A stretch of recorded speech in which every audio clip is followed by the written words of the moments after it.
Hello అందరికీ hi అండి. ఇవాళైతే ఏం చేద్దామని సరికి ఇవాళ మేమైతే గణపతులు చూద్దామని బయటికైతే వెళ్ళాం. ఎందుకంటే 27 ఆగస్ట్కి మన గణపతి బప్ప అయితే మన ఇంటికి వచ్చేస్తాడండి. మరి అందుకని మనమైతే ముందుగానే ప్రిపరేషన్ చేసుకోవాలి కదండి. అందుకని మేము ముందుగానే సెలెక్ట్ చేద్దామని బయటికైతే వెళ్ళాం. ఎలాగో అందరూ ఒక 10 ప్లేసెస్ అయితే చూస్తారు. వాళ్ళకి ఏడ నచ్చితే ఆడైతే తీసేసుకుంటారండి గణపతిని. అలాగని మేము కూడా ఇవాళ ఒక చోటైతే వెళ్ళాము. ఆ చోటైతే గణపతి ఎంత బాగుందంటే చూసేసరికి మీకు కూడా అనిపిస్తుంది అబ్బా ఎంత బాగున్నాయి ఆడ గణపతులు అని. అలాగని మేము కూడా వెళ్ళాం. తర్వాత గణపతి మేమైతే ఒక సెలెక్ట్ చేసాము. చాలా అంటే చాలా గణపతులు ఉన్నాయి ఆడ. మినిమం నేను ఒక ఎగ్జాంపుల్ అయితే నేను చెప్పగలను. ఎగ్జాంపుల్ ఒక 500 పైననే గణపతులు ఉన్నాయి. చిన్నవి వాటి నుంచి చాలా పెద్ద వరకు కూడా ఉన్నాయండి.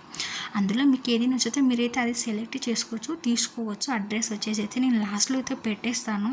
అంటే చాలా అంటే కలరింగ్స్ అంటే ఎంత బాగా ఇచ్చారంటే మీరు ఒకసారి చూడండి. ఫినిషింగ్ కానీ కలరింగ్ కానీ వాళ్ళు చేసిన డిజైన్స్ కానీ డిఫరెంట్ ఆఫ్ ప్యాటర్న్స్ అండి.